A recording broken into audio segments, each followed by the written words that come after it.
अस्सलाम वालेकुम। आज हम जिस मॉड्यूल की बात करने वाले हैं वो है परचेज़ का मॉड्यूल। परचेज़ हम इस सॉफ्टवेयर में किस तरह से कर सकते हैं, बहुत ही सिंपल है। ये सॉफ्टवेयर का वो मेन डैशबोर्ड है जो लास्ट हमने सबसे पहली वीडियो में डिस्कस किया था। अब इसके अंदर आप लेफ़्ट साइड पे आते हैं, आप इसको यहाँ पे स्टिक भी कर सकते हैं, तो ये मेन्यू बार यहाँ पे फिक्स हो जाएगा सिर्फ इस बटन को दबाने से। और आप इसके अंदर देखें, सिंपल इसमें जो भी आपने टास्क परफॉर्म करना है ना, उसका प्रॉपर जो नेम है वो यहाँ पे मेंशन है। अब देखिए, अगर मैंने आपको बात की परचेज़ की, तो परचेज़ यहाँ पे एग्जैक्टली मेंशन है।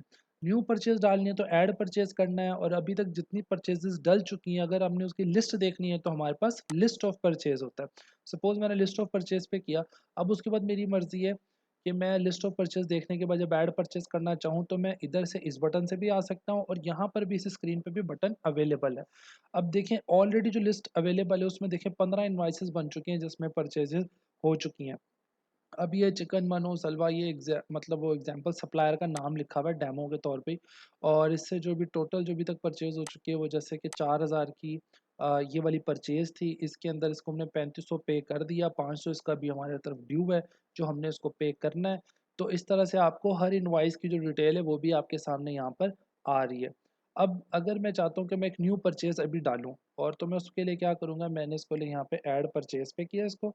और ऐड परचेज़ पे करने के बाद मैं ऐसे करता हूँ कि जी, रेफरेंस नंबर ऑटोमेटिक आ जाता है, तो वो आपको ऐड करने की ज़रूरत नहीं है। सिर्फ़ आपने बताना है कि आप परचेज़ करने लगे तो किस सप्लायर से आप माल ले रहे हैं। अभी सिर्फ़ 2 सप्लायर इसके अंदर ऐड हैं, आप फर्दर अपनी मर्ज़ी से और भी ऐड कर सकते हैं। और क्या कहते हैं, अगर इन्हीं में से कोई सप्लायर है तो आप उसे सेलेक्ट कर सकते हैं। अब फ़र्ज़ के जैसे सपोज़ मैं चाहता हूँ कि मैं कोई न्यू सप्लायर ऐड करूँ, जैसे कि अगर मैं जनरल मार्केट से कुछ सामान लेना चाहता हूँ जो कि मैं किसी फ़िक्स सप्लायर से नहीं ले रहा। क्योंकि कुछ चीज़ें ऐसी होती है वो आप सिंपल फ़िक्स सप्लायर से ही बार-बार लेते हैं, और बाज़ दफ़ा सप्लायर चेंज करना पड़ता है, कोई नया सप्लायर आ जाता है। तो आप इसी स्क्रीन के ऊपर ये प्लस का बटन है, यहाँ से भी सप्लायर ऐड कर सकते हैं, सिर्फ़ सप्लायर का नाम ऐड करना है। तो अभी मैं करता हूँ कि जैसे कि जनरल मार्केट अगर मैंने लिखा, तो जनरल मार्केट मेरे सप्लायर का नाम हो गया। और उसमें कोई कॉन्टैक्ट पर्सन ये इसलिए है कि जैसे कि कोई कंपनी का जो नाम होगा, सप्लायर का नाम, वो आपने यहाँ पे लिख देना है। उस कंपनी में जो आपका कॉन्टैक्ट पर्सन है उसका नाम आप यहाँ पे लिख सकते हैं। ठीक है, तो अभी फ़िलहाल मैं ऐसे उसके अंदर सिंपल उसका नाम जो है ना वो अली ही मेंशन कर देता हूँ। तो कोई मसला नहीं। जनरल मार्केट से सपोज़ अगर आप कोई चीज़ ले रहे हैं, तो उसमें फ़ोन नंबर की अगर बात है तो मैं कुछ फ़ोन नंबर भी मैंने एंटर कर दिया। डमी भी कर दूँ तो such is no issue. Otherwise अगर आप प्रॉपर कोई सप्लायर ऐड कर रहे हो तो फिर आप ये चीज़ें उसकी प्रॉपर ही लिखेंगे। आप उसका पूरा एड्रेस लिख सकते हैं, उसकी डिस्क्रिप्शन डाल सकते हैं कि इसके साथ आपने क्या बात तय की हुई है, आपको क्या-क्या चीज़ प्रोवाइड करेगा, कितने की प्रोवाइड करेगा, या 1 साल तक ये आपके साथ कितना डिस्काउंट पे चलेगा। कुछ भी आप इसके साथ जो बातचीत हुई है वो सारा कुछ आप इसकी डिस्क्रिप्शन में यहाँ पे मेंशन कर सकते हैं। आप इसे सिंपल सेलेक्ट करते हैं। अब देखिए, आपका रेफरेंस नंबर आ गया, सप्लायर आ गया, और आपने यहाँ पे डेट बतानी कि आपने परचेज़ किस डेट को की थी। सेल आप बैक डेट में नहीं कर सकते, लेकिन परचेज़ेज़ आप बैक डेट की भी डाल सकते हैं। क्योंकि होता है ऐसे कि आप मार्केट से परचेज़ करके ले आते हैं, तो बाज़ दफ़ा सेम डे में एंट्री नहीं भी हो पाती, तो next day, day after next day आप उसको एंटर कर रहे होते हैं। तो यहाँ पे आप बैक डेट में भी आप अपनी परचेज़ डाल सकते हैं। अगर मैं यहाँ पे 26 की कर देता हूँ तो 26 की परचेज़ काउंट होगी।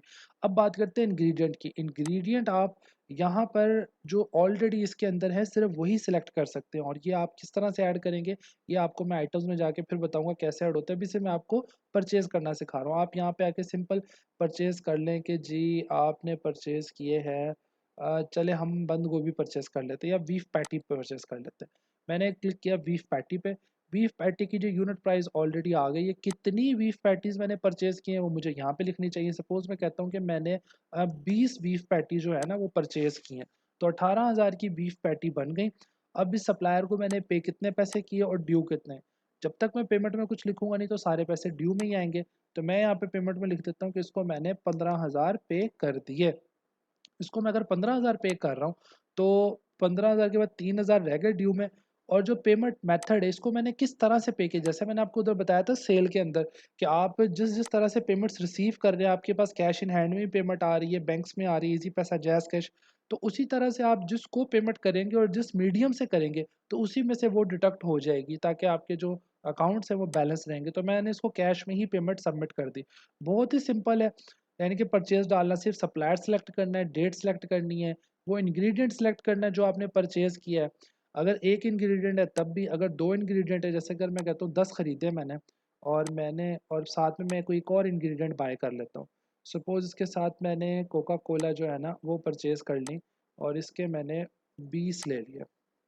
अब इसका मेरा बिल बन गया 13,000, तो मैंने उसको पे कर दिया है जी 10,000।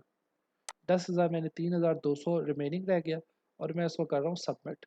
और ये इनवॉइस नंबर जो हमारा है वो जनरेट हो चुका है। और ये बहुत सिंपल प्रोसेस था। आप सिंपल इस तरह से कोई भी जो प्रोडक्ट है उसको परचेज़ कर सकते हैं। ये था प्रोसेस परचेज़ इनवॉइस का। तो बहुत ही सिंपल, बहुत ही आसान। इसी तरह से हम छोटी-छोटी वीडियोज़ बना के मैं आपको सारा जो ट्रेनिंग है वो कंप्लीट करवा दूँगा।